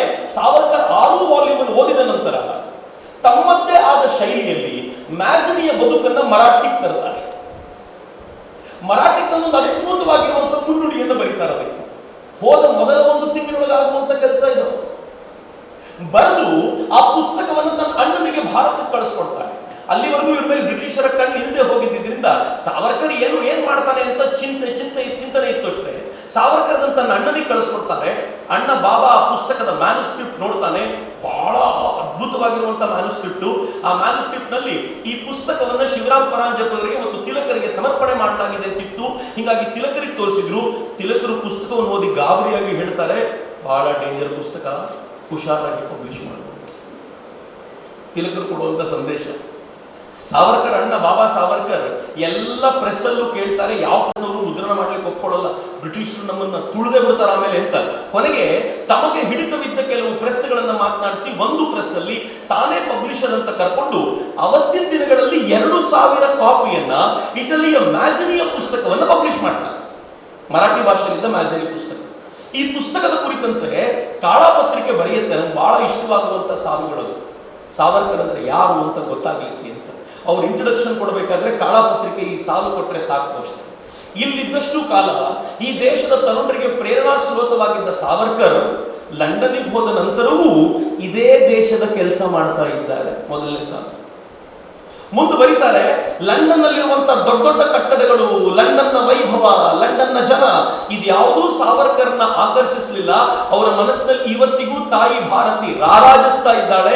ಹೀಗಾಗಿ ಮ್ಯಾಜಿನಿ ತರದ ಅದ್ಭುತವಾದ ಕೃತಿಯನ್ನ ಅವರು ಭಾರತಕ್ಕೆ ಕೊಡ್ಲಿಕ್ಕೆ ಸಾಧ್ಯವಾಗಿದೆ ಅಂತ ಬರೀತಾರೆ. ಮುಂದಿನ ಮಾತು ಏನ್ ಗೊತ್ತೇನು? ಯಾರ್ಯಾರು ಕ್ರಾಂತಿ ಕಾರ್ಯ ಮಾಡಬೇಕು ಅಂತ ಭಾರತದಲ್ಲಿ ಬಯಸ್ತಾರೋ ಅವರೆಲ್ಲರ ಪಾಲಿಗೆ ಈ ಪುಸ್ತಕದಲ್ಲಿರುವ ಮ್ಯಾಜಿನಿಯ ವಾಕ್ಯಗಳು ವೇದ ವಾಕ್ಯದಂತಿರ್ತಾವೆ ಅಂತ ಕಾಳಪತ್ರಿಕೆ ಬರೀತು. ಕಾಳಪತ್ರಿಕೆಯ ರಿಪೋರ್ಟ್ ನೋಡಿದ ನಂತರ ಬಿಸಿ ದೋಸೆ ತರ 2000 ಪುಸ್ತಕಗಳು ಖಾಲಿಯಿತ್ತು. ಪುಸ್ತಕ ಹೇಗಿತ್ತು ಅಂತಂದ್ರೆ, ಪುಸ್ತಕದ ಮುನ್ನುಡಿಯನ್ನ ಸಾವರ್ಕರ್ ಪ್ರತ್ಯೇಕವಾಗಿ ಏನ್ ಬರೆದಿದ್ರಲ್ಲ ಅದನ್ನ ತರುಣರು ಬಹಿರಂಗ ಮಾಡಿಬಿಟ್ಟಿತ್ತು. ಅನೇಕ ಕಾರ್ಯಕ್ರಮಗಳಲ್ಲಿ ಇವತ್ತು ಹೇಗೆ ಒಂದು ಗೀತೆ ಹೇಳಿ ಶುರುವಾಗುತ್ತೋ, ಕಾರ್ಯಕ್ರಮದ ಆರಂಭ ಸಾವರ್ಕರ್ ಮುನ್ನುಡಿಯನ್ನು ಒಪ್ಪಿಸೋದ್ರ ಮೂಲಕ ಆಗ್ತದೆ. ಅಭಿನವ ಭಾರತದ ಸಭೆಗಳಲ್ಲಿ ಆ ಪುಸ್ತಕದ ಪೇಜ್ಗಳನ್ನು ತೆಗೆದು ಪುಟ ಪುಟವನ್ನು ಓದಿ ಆನಂತರ ಕಾರ್ಯಕ್ರಮ ಶುರು ಮಾಡಲಿಕ್ಕಿತ್ತು. ಆ ತರ ಅದ್ಭುತವಾದ ಕೃತಿ. ಮನೆ ಮನೆಗಳಲ್ಲಿ ಈ ಪುಸ್ತಕದನ್ನ ಪಾರಾಯಣ ಗ್ರಂಥವಾಗಿ ಬಳಸಲಿಕ್ಕೆ ಶುರು ಮಾಡಿದ್ರು. ಬ್ರಿಟಿಷರು ಎಚ್ಚೆತ್ತುಕೊಂಡ್ರು, ಬಹಳ ಡೇಂಜರಸ್ ಆಗಿದೆ ಪುಸ್ತಕ ಅಂತ. ಹೇಗಾದ್ರೂ ಮಾಡಿ ಪುಸ್ತಕವನ್ನ ಬ್ಯಾನ್ ಮಾಡಬೇಕಲ್ಲ, ಈ ಪುಸ್ತಕವನ್ನ ಈ ಮಾರಾಟ ಮಾಡಿ ಅದನ್ನು ತಡಿಬೇಕಲ್ಲ ಅಂತಂದ್ರೆ ಒಬ್ಬ ಬ್ರಿಟಿಷ್ ಅಧಿಕಾರಿ ಹೇಳ್ತಾನೆ, ತಡೆಯಕ್ಕೆ ಯಾವ ಸಾಧ್ಯತೆಯೂ ಇಲ್ಲ ಅಂತ. ಯಾಕೆ ಅಂತ ಕೇಳಿದ್ರೆ, ಇಡೀ ಪುಸ್ತಕದಲ್ಲಿ ರಾಜದ್ರೋಹ ಅಂತ ತೋರಿಸಬಹುದಾಗಿರುವಂತ ಒಂದೇ ಒಂದು ಸಾಲು ಇಲ್ಲ. ಅಷ್ಟು ಎಚ್ಚರಿಕೆಯಿಂದ ಸಾವರ್ಕರ್ ಬರೆದಿದ್ದಾರೆ. ಆದ್ರೆ ಅಚ್ಚರಿ ಏನು ಅಂತಂದ್ರೆ, ಈ ಪುಸ್ತಕ ಓದಿದವರೆಲ್ಲರೂ ರಾಜದ್ರೋಹಕ್ಕೆ ಸಿದ್ಧರಾಗ್ತಾರೆ ಅಂತ ಕೃತಿಯನ್ನು ಬರೆದಿದ್ದಾರೆ ಅಂತ. ಹೇಗಿರ್ಬೋದು ಯೋಚನೆ ಮಾಡಿ. ಓದ್ದವ್ರಿಗೆ ಎಲ್ರಿಗೂ ತಾನು ಏನ್ ಮಾಡಬೇಕು ಅಂತ ಗೊತ್ತಾಗುತ್ತೆ, ನನ್ನ ಶತ್ರು ಯಾರು ಅಂತ ಗೊತ್ತಾಗುತ್ತೆ. ಆದ್ರೆ ನೇರವಾಗಿ ಇದನ್ನೇ ಹೇಳಿದ್ದಾರೆ ಅಂತ ಹೇಳಲಿಕ್ಕೆ ಬರಲ್ಲ. ಅವನು ಕೊನೆಗೊಂದು ಸಾಲು ಬರೀತಾನೆ, ಇತಿಹಾಸ ಬೋಧನೆಯ ಹೆಸರಲ್ಲಿ ರಾಜದ್ರೋಹವನ್ನ ಬೋಧಿಸೋದನ್ನ ಸಾವರ್ಕರ್ ಚೆನ್ನಾಗಿ ಕಲ್ತಿದ್ದಾನೆ ಅಂತ 2ನೇ ಎಡಿಷನ್ ಪುಸ್ತಕದ ಪ್ರಿಂಟಿಗೆ ಹೋಗುವಾಗ ಬ್ಯಾನ್ ಮಾಡ್ತಾರೆ. ಯಾರ್ಯಾರ ಮನೇಲಿ ಪುಸ್ತಕ ಇದೆಯೋ ಎಲ್ಲವನ್ನು ತಗೊಳ್ಬೇಕು ಅಂತ ಹೋದ್ರೆ ಆ ಪುಸ್ತಕದ ಬಗ್ಗೆ ಅವತ್ತಿನ ದಿನಗಳಲ್ಲಿ ಹೇಳ್ತಾರೆ. ವಿಕ್ರಮ್ ಸಂಪತ್ ಕೂಡ ಇದನ್ನು ಬರೀತಾರೆ, ಇದನ್ನ ಪುರಂದರೇಂದ್ರು ಕೂಡ ಬರೀತಾರೆ. ಎಲ್ಲರೂ ಹೇಳ್ತಾರೆ, ಜನ ಇಟ್ಟಿಗೆ ತರ ಈ ಪುಸ್ತಕವನ್ನ ಮಧ್ಯದಲ್ಲಿ ಜೋಡಿಸಿ ಪ್ಲಾಸ್ಟರ್ ಮಾಡಿ ಇಟ್ಕೊಂಡಿದ್ರು, ಬ್ರಿಟಿಷರಿಗೆ ಸಿಗಬಾರದು. ಆ ತರ ಕಾಪಾಡಿಕೊಂಡಂತ ಪುಸ್ತಕ. ಇಂಟ್ರೆಸ್ಟಿಂಗ್ಲಿ ಈ ಪುಸ್ತಕ ಆವತ್ತು ಬ್ಯಾನ್ ಆಗಿದ್ದು, 2nd ಎಡಿಷನ್ ಪ್ರಿಂಟ್ ಆಗೋದು 1946 ನಲ್ಲಿ. 1946 ನಲ್ಲಿ ಅದರ ಬ್ಯಾನ್ ಅನ್ನು ತೆಗೆದು ಆಗ ರೀಪ್ರಿಂಟ್ ಆಗುವಾಗ ಆ ರೀಪ್ರಿಂಟ್ ಆದ ಪುಸ್ತಕದ ಬಿಡುಗಡೆಗೆ ಅಧ್ಯಕ್ಷತೆ ವಹಿಸಿದ್ದು ಸ್ವತಃ ಸಾವರ್ಕರ್. 2ನೇ ಪ್ರಿಂಟಿಂಗ್ ಬರಬೇಕಾದಾಗ ಹೇಗಿದ್ದಿರ್ಬೋದು ಅವತ್ತಿನ ಅವರ ಭಾವ ಅನ್ನೋದನ್ನ ಒಂದು ಕ್ಷಣ ಇಮ್ಯಾಜಿನ್ ಮಾಡಿ. ನನಗೆ ಅನೇಕರು ಹೇಳ್ತಾರೆ, 1942 ನಂತರ ಸಾವರ್ಕರ್ ಸ್ವಾತಂತ್ರ್ಯದ ಹೋರಾಟದಲ್ಲಿ ಭಾಗವಹಿಸಲೇ ಇಲ್ಲ ಅಂತ. ಹೋರಾಟದಲ್ಲಿ ಭಾಗವಹಿಸೋದು ಅಂದ್ರೆ ಇವ್ರ ಲೆಕ್ಕಕ್ಕೇನು? ಬೀದಿಯಲ್ಲಿ ಭಾರತ ಮಾತೆಗೆ ಜೈಕಾರ ಅಂತ ಕೂಗ್ಕೊಂಡು ಇವ್ರು ಹೋಗ್ತಿದ್ರಲ್ಲ, ಅಹಿಂಸಾವಾದಿಗಳು ಹೋಗ್ತಿದ್ರಲ್ಲ, ಹಂಗ್ ಹೋಗ್ಬೇಕು ಅಂತಾನೋ, ಅಥವಾ ಈ ದೇಶದ ಜನರ ಮಾನಸಿಕ ಸ್ಥಿತಿಯನ್ನ ಒಂದು ಹೋರಾಟಕ್ಕೆ ಸಜ್ಜುಗೊಳಿಸುವ ಪ್ರಯತ್ನ ಮಾಡೋದ? ಯಾವ ಕೆಲಸವನ್ನ ಸಾವರ್ಕರ್ ಮಾಡ್ತಾ ಇದ್ರು ಅನ್ನುವಂತ ಸರಿಯಾದ ಪರಿಕಲ್ಪನೆ ಯಾರಿಗೆ ಬರುತ್ತೋ ಆಗ ಅವ್ರಿಗೆ ಗೊತ್ತಾಗುತ್ತೆ ನಿಜವಾದ ಹೋರಾಟ ಸಾವರ್ಕರ್ ಯಾವ ದಿಕ್ಕಿನಲ್ಲಿ ನಡೆಯಿತು. ಆದ್ರೆ ಸಾವರ್ಕರ್ ಇಲ್ಲಿಗೆ ನಿಲ್ಲಲಿಲ್ಲ. ಒಂದು ಪುಸ್ತಕ ಪ್ರಿಂಟ್ ಆಯ್ತು, ಸದ್ದು ಮಾಡಬೇಕಾಗಿದ್ದನ್ನು ಮಾಡ್ತು. ಆದ್ರೆ ಸಾವರ್ಕರ್ ಸೆಟ್ಲ್ ಆಗ್ಲಿಕ್ಕೆ ಸ್ವಲ್ಪ ಸಮಯ ಬೇಕಾಗಿತ್ತು. ಅಷ್ಟೊತ್ತಿಗೆ ಅವ್ರು ಯೋಚನೆ ಮಾಡಿದ್ರು, 1857ರ ಸಂಗ್ರಾಮದ ಕುರಿತಂತೆಯೂ ಏನಾದರೂ ಮಾಡಬೇಕಲ್ಲ. ಬ್ರಿಟಿಷರು ಸೆಪಾಯಿ ಮ್ಯುಟಿನಿ ಅಂತ ಕರೀತಿದ್ರು, ಸಿಪಾಯಿ ದಂಗೆ ಅಂತ. ಇದು ಇಡೀ ದೇಶದ ಹೋರಾಟ ಅಲ್ಲ, ಕೆಲವು ಸೈನಿಕರು ಮಾಡಿದ ಹೋರಾಟ ಅಷ್ಟೇ ಅಂತ ಕರಿಬೇಕು ಅಂತ. ಸಾವರ್ಕರ್ ಇದರ ಆಳಕ್ಕೆ ಹೋಗಬೇಕು ಅಂತ ಏನ್ ಮಾಡಿದ್ರು, ಲೈಬ್ರರಿಯಲ್ಲಿ ಪುಸ್ತಕ ಇದೆಯಾ ಅಂತ ಕೇಳಿದ್ರು. ಲೈಬ್ರರಿಯನ್ ಹೇಳ್ದ, ಇಲ್ಲಿ ಆ ಪುಸ್ತಕ ಇಲ್ಲ, ಇಂಡಿಯಾ ಹೌಸ್ ಅಂತ ಏನಿದೆಯೋ, ಇಂಡಿಯಾ ಆಫೀಸ್ ಅಂತ ಏನಿದೆಯೋ, ಅಂದ್ರೆ ಸರ್ಕಾರ ನಡೆಸ್ತಾ ಇದ್ದಂತ ಬ್ರಿಟಿಷ್ ಸರ್ಕಾರದ ಅಧೀನದಲ್ಲಿರುವಂತ ಆಫೀಸು, ಆ ಆಫೀಸಿನ ಒಳಗೆ ಒಂದು ದೊಡ್ಡ ಲೈಬ್ರರಿ ಇದೆ. ಆ ಲೈಬ್ರರಿ ಇದಕ್ಕೆ ಸಂಬಂಧಪಟ್ಟಿರುವಂತ ಪುಸ್ತಕ ಇದೆ, ಅದಕ್ಕೆ ಹೋಗ್ಬೇಕು ಅಂದ್ರೆ ಪಾಸ್ ಬೇಕು ಅಂತ. ಸಾವರ್ಕರ್ ಆ ಪುಸ್ತಕಕ್ಕೆ ಓದ್ಲಿಕ್ಕೆ ಪಾಸ್ ಕೊಡಿಸು ಅಂತ ಇವನನ್ನೇ ಕೇಳಿದ್ರು. ಇವನೇ ಹೋಗಿ ಅಲ್ಲಿನ ಲೈಬ್ರರಿ ಪರಿಚಯ ಮಾಡ್ದ, ಬಹಳ ಒಳ್ಳೆ ಓದುಗ ಇವನು, ನಿಮಗೆ ಬಹಳ ಖುಷಿ ಆಗುತ್ತೆ, ಇವನಿಗೆ ಪಾಸ್ ಕೊಡಿ ಅಂತ ಪಾಸ್ ಸಿಕ್ತು ಸಾವರ್ಕರ್ಗೆ. ಬೆಳಿಗ್ಗೆ ಲೈಬ್ರರಿ ಓಪನ್ ಆಗೋಕ್ಕಿಂತ ಮುಂಚೆ ಹೋಗಿ ನಿಲ್ತಿದ್ದ ಪುಣ್ಯಾತ್ಮ, ಲೈಬ್ರರಿ ಮುಚ್ಚಬೇಕು ಅಂತ ಹೇಳಿದಾಗ ಎದ್ದು ಬರ್ತಿತ್ತು. ಮ್ಯಾಲಿಸನ್ ಅಂತ ಬ್ರಿಟಿಷ್ ಅಧಿಕಾರಿ ಬರೆದಿರೋ ಡೈರಿ ಸಿಕ್ಬಿಡ್ತು ಅವರಿಗೆ. ಆ ಡೈರಿ ಪಬ್ಲಿಷ್ ಆಗಿತ್ತಲ್ಲ, ಅದನ್ನ ಓದ್ತಾ ಅವ್ರು ಮುಳುಗ್ಬಿಟ್ರು ಅದರೊಳಗೆ. ಆ ಬ್ರಿಟಿಷ್ ಲೈಬ್ರರಿಗೆ ಬಂದಾಗ ಅವನ ಹತ್ರ ಕೂತ್ಕೊಂಡು ಹರಟೆ ಹೊಡೆಯೋರು, ಏನ್ ಕೆಟ್ಟ ಜನ ಭಾರತೀಯರು, ಎಂಥ ಬ್ರಿಟಿಷ್ ಸರ್ಕಾರ, ಆ ಸರ್ಕಾರದ ವಿರುದ್ಧ ಹೋರಾಟ ಮಾಡ್ತಿದ್ರಲ್ಲ ಅಂತ ಸ್ವಲ್ಪ ಭಾರತೀಯರನ್ನ ಬೈದ ತಕ್ಷಣ ಆ ಲೈಬ್ರರಿ ಖುಷಿಯೋ ಖುಷಿ. ಭಾರತೀಯರನ್ನ ಬೈದು ನೀನು ಒಂದು ಪುಸ್ತಕ ಬರಿ ಅಂತ ಹೇಳಿದ್ದಲ್ಲದೆ ಒಳಗಿದ್ದಂತ ದಸ್ತಾವೇಜುಗಳನ್ನ ಓಪನ್ ಮಾಡಿ ಸಾವರ್ಕರ್ಗೆ ತೆರೆದು ಕೊಟ್ಟ. ಇಲ್ಲಿಗೆ ಹೋಗು, ಈ ಪುಸ್ತಕಗಳನ್ನು ನೋಡು, ಇಲ್ಲಿ ಚೆನ್ನಾಗಿದೆ, ಇಲ್ಲಿ ಚೆನ್ನಾಗಿದೆ ಅಂತ. ಸಾವರ್ಕರ್ಗೆ ಹಬ್ಬ ಅಲ್ಲ. ಎಲ್ಲ ಪುಸ್ತಕಗಳನ್ನು ಓದ್ತಾ ಸಾವರ್ಕರ್ ಏನ್ ಮಾಡಿದ್ರು, ಮರಾಠಿಯಲ್ಲಿ ಕೃತಿಯನ್ನು ರಚನೆ ಮಾಡಲಿಕ್ಕೆ ಶುರು ಮಾಡಿದ್ರು. ಅಷ್ಟೊತ್ತಿಗೆ ಬ್ರಿಟಿಷರಿಗೆ ಅನುಮಾನ ಶುರುವಾಯಿತು, ಈ ಮನುಷ್ಯ ಏನೋ ಡೇಂಜರ್ ಕೆಲಸ ಮಾಡ್ತಿದ್ದಾನೆ ಅಂತ. ಅವ್ರೇನ್ ಮಾಡಿದ್ರು, ಗೂಢಚಾರನ ಭಾರತ ಭವನದೊಳಗೆ ಪ್ಲಾಂಟ್ ಮಾಡಿದ್ರು. ಸಾವರ್ಕರ್ ಬರೆದ ಪುಸ್ತಕದ ಮೊದಲ 2 ಅಧ್ಯಾಯವನ್ನ ಬ್ರಿಟಿಷರು ಪ್ಲಾಂಟ್ ಮಾಡಿದ ಗೂಢಚಾರ ಕದ್ದು ಬಿಟ್ಟ. ಕದ್ದು ಆ ಬ್ರಿಟಿಷರ ಕೈ ಕೊಟ್ಟ. ಅವರ ಪುಸ್ತಕದ ಆ ಅನುವಾದದ ಸಾಲುಗಳನ್ನು ನೋಡಿದ ಮೇಲೆ ಬ್ರಿಟಿಷರು ಎಷ್ಟು ಗಾಬರಿ ಆಗ್ಬಿಟ್ರು ಅಂತಂದ್ರೆ, ಈ ಪುಸ್ತಕವೇನಾದ್ರೂ ಪಬ್ಲಿಷ್ ಆದ್ರೆ ಭಾರತದಲ್ಲಿ ಮತ್ತೊಮ್ಮೆ 1857 ಸಂಗ್ರಾಮ ಆಗುತ್ತೆ, ಭಾರತೀಯರ ತಾಕತ್ತು ಜಾಸ್ತಿ ಆಗುತ್ತೆ, ಹೇಗಾದ್ರೂ ಮಾಡಿ ಈ ಪುಸ್ತಕವನ್ನ ಬ್ಯಾನ್ ಮಾಡಬೇಕು ಅಂತ ಜಗತ್ತಿನ ಇತಿಹಾಸದಲ್ಲೇ ಮೊದಲನೇ ಬಾರಿಗೆ ಪುಸ್ತಕ ಪಬ್ಲಿಷ್ ಆಗೋ ಮುಂಚೆ ಅದನ್ನು ಬ್ಯಾನ್ ಮಾಡಿದ್ರು. ಈ ತರ ಪುಸ್ತಕ ಪಬ್ಲಿಷ್ ಆಗೋ ಮುಂಚೆ ಬ್ಯಾನ್ ಆದ ಪುಸ್ತಕ ಅಂತ ಯಾರಾದ್ರೂ ಇದ್ರೆ ಅದು ಸಾವರ್ಕರ್ ಬರೆದ 1857 ಸಂಗ್ರಾಮದ ಕಥನವೇ, ಇನ್ಯಾರದ್ದು ಹಂಗಾಗಲಿಲ್ಲ. ಸಾವರ್ಕರ್ ಚಾಲೆಂಜ್ ಮಾಡಿದ್ರು ಬ್ರಿಟಿಷರಿಗೆ. ಏನ್ ಚಾಲೆಂಜ್ ಮಾಡಿದ್ರು ಗೊತ್ತಾ? ನನ್ನ ಪುಸ್ತಕವನ್ನ ಬ್ಯಾನ್ ಮಾಡಿದ್ರಲ್ಲ, ಪಬ್ಲಿಷ್ ಆಗಿರೋ ಕಾಪಿ ಇದ್ರೆ ತೋರಿಸಿ, ಇಲ್ಲದಿದ್ರೆ ಯಾಕೆ ಬ್ಯಾನ್ ಮಾಡಿದ್ವಿ ಅಂತ ಹೇಳಿ. ಹೋಗ್ಲಿ, ಈ ಪುಸ್ತಕ ನಾನೇ ಬರ್ತಿದ್ದೀನಿ ಅನ್ನೋದು ಪ್ರೂಫ್ ಕೊಡಿದ್ದೀನಿ. ಬ್ರಿಟಿಷರ ಹತ್ರ ಏನೂ ಇಲ್ಲ. ಅತ್ಯಂತ ಬುದ್ಧಿವಂತರು ಅಂತ ಅನಿಸ್ಕೊಂಡಿದ್ದ ಬ್ರಿಟಿಷರನ್ನ ನೀವು ಪರಮ ದಡ್ಡರು ಅಂತ ಪ್ರೂವ್ ಮಾಡಿದ್ರು ಸಾವರ್ಕರ್. ನಾವು ಸಾವರ್ಕರ್ ಬಗ್ಗೆ ಏನೆಲ್ಲ ಮಾತನಾಡ್ತೀವಿ, ಆದ್ರೆ ಸಾವರ್ಕರ್ ಕೆಲಸ ಮುಗಿಲಿಲ್ಲ. ಪುಸ್ತಕ ಕಂಪ್ಲೀಟ್ ಆಗ್ಬಿಟ್ಟಿದೆ. ಬ್ರಿಟಿಷರು ಇವರಿಗೆ ಲೈಬ್ರರಿ ಎಂಟ್ರಿ ಕೊಡಬಾರದು ಅಂತ ಕಂಡೀಷನ್ ಹಾಕಿದ್ರು. ಲೈಬ್ರರಿ ಪಾಸ್ ಅಂತ ಕಿತ್ಕೊಂಡ್ರು. ಲೈಬ್ರರಿ ಬೇಜಾರು, ಪಾಪ ಎಷ್ಟು ಒಳ್ಳೆ ಓದುಗ, ಇವಂದು ಯಾಕೆ ಪಾಸ್ ಕಿತ್ಕೊಂಡ್ರು, ಪಾಪ ಒಳ್ಳೆ ಮನುಷ್ಯ ಅಂತ. ಆದ್ರೆ ಅವನಿಗೆ ಗೊತ್ತಿಲ್ಲ ಏನ್ ನಡೀತಿದೆ ಹಿಂದೆ ಅಂತ. ಸಾವರ್ಕರ್ ಏನ್ ಮಾಡಿದ್ರು, ಭಾರತ ಭವನದಲ್ಲಿ ಇದ್ದಂತ VVS ಅಯ್ಯರ್ ಮೂಲಕ ಮತ್ತೆ ಲೈಬ್ರರಿ ಕಳಿಸಿ ಅವರನ್ನ ಪುಸ್ತಕದಲ್ಲಿ ಮಾಡಿರುವ ಉಲ್ಲೇಖಗಳು, ಅಲ್ಲಿರುವಂತ ಯಾವ ಪುಸ್ತಕಗಳನ್ನು ಹೇಳಿದೆ ಅಂತ ಬರೆದಿದ್ದೀವೋ ಒಂದ್ಸಲ ಕಂಪೇರ್ ಮಾಡಿ ನೋಡಬೇಕು ಅಂತ ಎಲ್ಲ ಕಂಪೇರ್ ಮಾಡಿಸಿ ಕ್ಲಿಯರ್ ಮಾಡ್ಕೊಂಡ್ರು. ಈ ಪುಸ್ತಕದ ಮರಾಠಿ ಭಾಷಣವನ್ನ, ಚಿಂತನೆಯನ್ನ ಅದನ್ನು ಕಳಿಸ್ಕೊಟ್ರು. ಮರಾಠಿಯಲ್ಲಿರುವಂತಹ ಪುಸ್ತಕವನ್ನ ಭಾರತಕ್ಕೆ ಬಾಬಾರಾವ್ ಸಾವರ್ಕರ್ ಕಳಿಸ್ಕೊಡ್ಲಾಯಿತು. ಮೊದಲನೇ ಪುಸ್ತಕ ಪಬ್ಲಿಷ್ ಮಾಡಿಯೇ ಟೆನ್ಷನ್ ಆಗಿತ್ತು. ಈಗ 2ನೇ ಪುಸ್ತಕ ಬಂತು, ಇದು ನಿಜವಾಗ್ಲೂ ಬೆಂಕಿನೇ. ಬಾಬಾರಾವ್ ಸಾವರ್ಕರ್ ನೋಡಿದ್ರು, ಪಬ್ಲಿಷ್ ಮಾಡ್ಲಿಕ್ಕೆ ಅಂತ ಕೇಳಿದ್ರು, ಯಾರು ಒಪ್ಪಲಿಲ್ಲ ಪಬ್ಲಿಷ್ ಮಾಡ್ಲಿಕ್ಕೆ. ಅವನೇನ್ ಮಾಡಿ, ಬಾಬಾರಾವ್ ಏನ್ ಮಾಡಿದ್ರು, ವಾಪಸ್ ಅದನ್ನ ಸಾವರ್ಕರ್ಗೆ ಕಳಿಸಿ ಯಾರು ಒಪ್ತಿಲ್ಲ. ಮಿತ್ರರೆ, ಇವತ್ತಿನ ದಿನಗಳಲ್ಲಿ ಒಂದು ಪುಸ್ತಕವನ್ನು ಕಳಿಸ್ಬೇಕು ಅಂದ್ರೆ ಜೆರಾಕ್ಸ್ ಮಾಡಿ ಕಳಿಸ್ಬೇಕು. ಅವತ್ತಿನ ದಿನದಲ್ಲಿ ಒಂದೇ ಒಂದು ಕಾಪಿ ಅದು. ಆ ಕಾಪಿನೇ ಬರೆದಿರೋ ಕಾಪಿಯನ್ನ ಅಲ್ಲಿಂದ ಇಲ್ಲಿಗೆ, ಇಲ್ಲಿಂದ ಅಲ್ಲಿಗೆ ದಾರಿಯಲ್ಲಿ ಯಾರಾದ್ರೂ ಕದ್ದು ಬಿಟ್ರೆ ಮುಗಿದೋಯ್ತು. ಸಾವರ್ಕರ್ ಲಂಡನ್ ನಿಂದ ಕಳಿಸಿದ ಅನೇಕ ಸಣ್ಣ ಪುಟ್ಟ ಪುಸ್ತಕಗಳು, ಹಸ್ತಪ್ರತಿಗಳು ಹೀಗೆ ದಾರಿಯಲ್ಲೇ ಕಾಣಿಯಾಗಿ ಹೋದಂತ ಉದಾಹರಣೆಗಳಿವೆ. ಸಾವರ್ಕರು ಮರ್ತೋಗ್ಬಿಟ್ರು ಅದನ್ನ, ನನಗೆ ಏನಾಯ್ತು, ಅದು ಹೇಗಾಯ್ತು ಅಂತ. ಕೆಲವು ಪ್ರತಿಗಳನ್ನ ಇಬ್ಬಿಬ್ಬರು ಕೂತ್ಕೊಂಡು ಅದನ್ನು ವಾಪಸ್ ಆ ಭಾಷೆಗೆ ಮತ್ತೆ ಬರೆದಿಟ್ಕೊಂಡು ಕಾಪಿ ನೆತ್ತಿಟ್ಕೊಳ್ಳುವಂತ ಪ್ರಯತ್ನ ಮಾಡ್ತಿದ್ರು. ಆ ತರದ ಪರಿಸ್ಥಿತಿ ಅವತ್ತು. ಪುಸ್ತಕ ವಾಪಸ್ ಬಂತು. ಮರಾಠಿ ಪುಸ್ತಕವನ್ನು ಎಲ್ಲಿ ಪಬ್ಲಿಷ್ ಮಾಡೋದು? ಜರ್ಮನಿಯಲ್ಲಿ ಸ್ವಲ್ಪ ಇಂಡಾಲಜಿಯ ಬಗ್ಗೆ ಅಥವಾ ಭಾರತೀಯ ಶಾಸ್ತ್ರದ ಬಗ್ಗೆ ಅಧ್ಯಯನ ನಡೆಸ್ತಾ ಇದ್ದಿದ್ರಿಂದ ಇಲ್ಲಿನ ಪ್ರಿಂಟಿಂಗ್ ಪ್ರೆಸ್ ಅಲ್ಲಿ ಪ್ರಿಂಟ್ ಮಾಡಬಹುದು ಅಂತ ನೋಡಿದ್ರೆ ಸಮಾಧಾನವಾಗುವಂತ ಸ್ಥಿತಿಯಲ್ಲಿ ಇರಲಿಲ್ಲ. ಅಲ್ಲಿಂದಲೂ ವಾಪಸ್ ತರಿಸ್ಕೊಂಡ್ರು. ಏನೂ ಮಾಡ್ಲಿಕ್ಕೆ ಆಗದೆ ಹೋದಾಗ ಎಲ್ಲರೂ ಕೂತ್ಕೊಂಡು ಇಡೀ ಪುಸ್ತಕ ಇಂಗ್ಲಿಷಿಗೆ ಟ್ರಾನ್ಸ್ಲೇಟ್ ಮಾಡಿದ್ರು. ಪ್ರಾಫಿಟಬಲ್ ಪ್ರಿಂಟ್ ಮಾಡಿಸೋದು ಸುಲಭ ಅಂತ. ಆದ್ರೆ ಎಲ್ಲಿ ಪ್ರಿಂಟ್ ಮಾಡೋದು? ಲಂಡನ್ ಅಲ್ಲಿ ಪ್ರಿಂಟ್ ಮಾಡ್ಲಿಕ್ಕೆ ಆಗಲ್ಲ. ಬ್ರಿಟಿಷರು ಎಲ್ಲ ಪ್ರೆಸ್ ಮೇಲೂ ಕಣ್ಣಿಟ್ಟಿದ್ದಾರೆ. ಫ್ರಾನ್ಸ್ ನಲ್ಲಿ ಪ್ರಿಂಟ್ ಮಾಡಬೇಕು ಅಂದ್ರೆ ಬ್ರಿಟಿಷ್ ಪೊಲೀಸರು ಅಲ್ಲೂ ಕೂಡ ತಮ್ಮ ಕೈ ಚಾಚಿ ಎಲ್ಲೆಲ್ಲಿ ಪ್ರಿಂಟ್ ಆಗ್ತಿದೆ ಅಂತ ಗಮನಿಸೋ ಪ್ರಯತ್ನ ಮಾಡ್ತಿದ್ದಾರೆ. ಜರ್ಮನಿಯಲ್ಲಿ ಪ್ರಿಂಟ್ ಮಾಡ್ಲಿಕ್ಕೆ ಆಗ್ತಾ ಇಲ್ಲ, ಅಲ್ಲೂ ಕೂಡ ಇದೇ ರೀತಿ ಪ್ರಯತ್ನ. ಆದ್ರೆ ಕಡಿಮೆ ಆಸಾಮಿ ಅಲ್ಲ ಸಾವರ್ಕರ್. ಫ್ರಾನ್ಸ್ ನಲ್ಲಿ ಪ್ರಿಂಟ್ ಆಗ್ತಿದೆ ಅಂತ ಸುದ್ದಿ ಹಬ್ಬಿಸಿದ್ರು. ಆ ಸುದ್ದಿ ಬ್ರಿಟಿಷರಿಗೆ ರೀಚ್ ಆಯ್ತು. ಇವರು ಹಾಲೆಂಡ್ ಅಲ್ಲಿ ಪುಸ್ತಕ ಪ್ರಿಂಟ್ ಮಾಡಿ ತರಿಸ್ಕೊಂಡ್ರು. ಪುಸ್ತಕದ ಕವರ್ ಪಿಕ್ ಪೇಪರ್ ನ ಕವರ್ ಇತ್ತು, ಎಲ್ಲ ಸುಡೋ ಕವರ್ಸ್, ಯಾವುದೂ ಒರಿಜಿನಲ್ ಕವರ್ ಅಲ್ಲ. 1857 ಫಸ್ಟ್ ಫ್ರೀಡಮ್ ಸ್ಟ್ರಗಲ್ ಅನ್ನುವಂತ ಯಾವುದೇ ಪುಸ್ತಕದ ಕವರ್ ಇಲ್ಲ. ಎಲ್ಲ ಸುಡೋ ಕವರ್ನ ಹಾಕಿದ್ರು ಮುಗಿಲಿಲ್ಲ. ಭಾರತಕ್ಕೆ ಕಳಿಸ್ಬೇಕಲ್ಲ. ಭಾರತಕ್ಕೆ ಕಳಿಸೋಕ್ಕಿಂತ ಮುಂಚೆ ಇದರ ಲಾಭ ಹೆಂಗಾಗತ್ತೆ ಅಂತಂದ್ರೆ, ಫ್ರಾನ್ಸ್ ನಲ್ಲಿ ಸೇರ್ ಆಗಲಿ, ಅಲ್ಲಿನ ಕ್ರಾಂತಿಕಾರಿಗಳು ಹೋಗ್ಲಿ, ಆ ಮೂಲಕ ಭಾರತಕ್ಕೆ ಹೋಗ್ಲಿ ಅಂತ ಭಿನ್ನ ಭಿನ್ನ ಪ್ರಯಾಸ ಮಾಡಿ ಭಾರತಕ್ಕೆ ಕಳಿಸಲಾಯಿತು.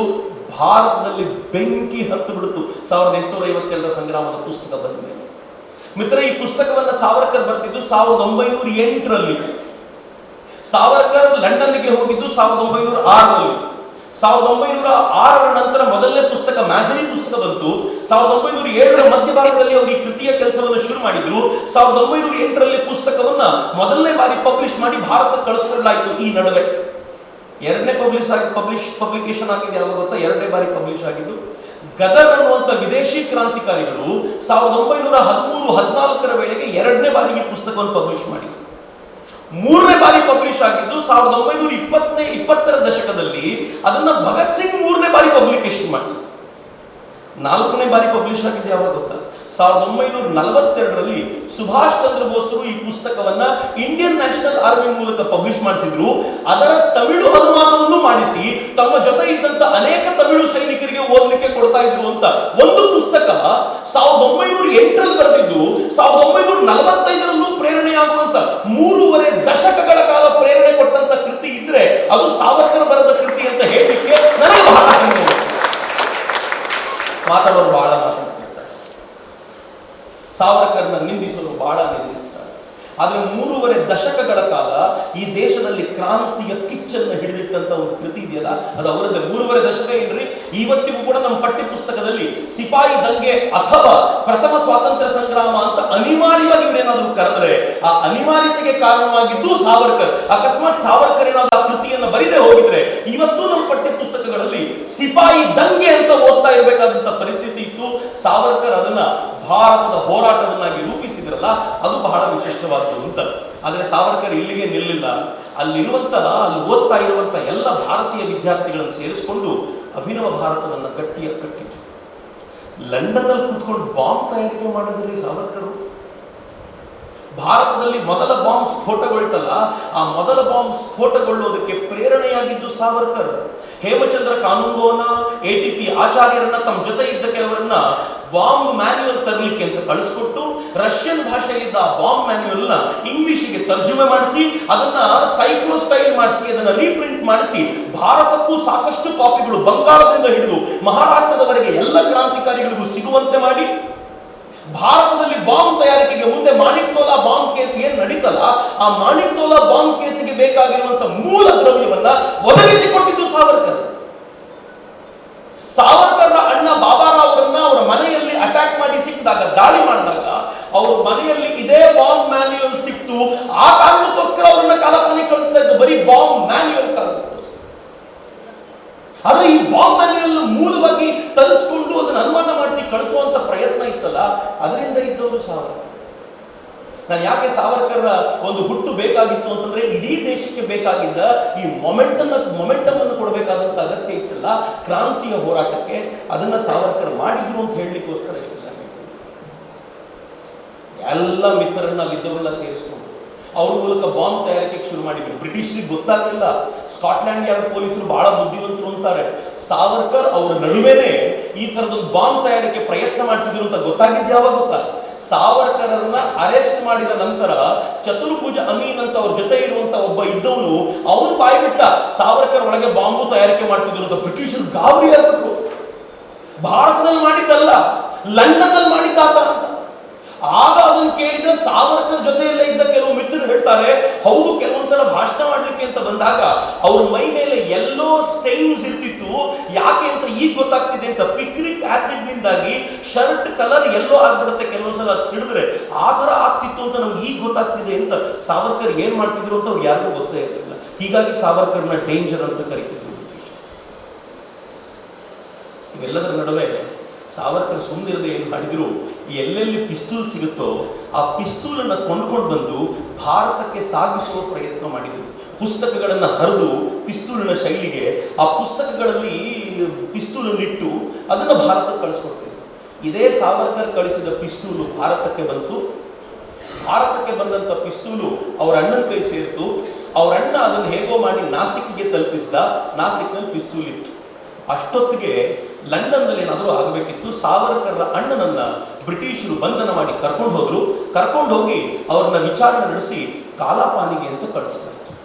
ಬರೀ ಕಾಲಾಪಾನಿಗೆ ಕಳಿಸ್ಲಿಲ್ಲ, ಜಾಕ್ಸನ್ ಅನ್ನುವಂಥ ಒಬ್ಬ ಕಲೆಕ್ಟರ್ ಏನ್ ಮಾಡ್ದ, ಸಾವರ್ಕರ್ ಅನ್ನುವಂಥ ವೀರ ಪುರುಷನನ್ನ, ಇವರ ಅಣ್ಣನನ್ನ ಎಷ್ಟು ಕೆಟ್ಟದಾಗಿ ನಡೆಸ್ಕೊಂಡ ಅಂತಂದ್ರೆ, ನಡು ರಸ್ತೆಯಲ್ಲಿ ಅರೆ ನಗ್ನವಾಗಿಸಿ ಕೈಗೆ ಕಾಲಿಗೆ ಬೇಡಿ ಕಟ್ಟಿ ಎಲ್ಲರ ಮುಂದೆ ಪರೇಡ್ ಮಾಡಿಸಿ ತಿರುಗಾಡಿಸಿದಿತ್ತಲ್ಲ, ಅದೆಲ್ಲ ಕ್ರಾಂತಿಕಾರಿಗಳಿಗೆ ಮನ ನೋಯಿಸಿತ್ತು.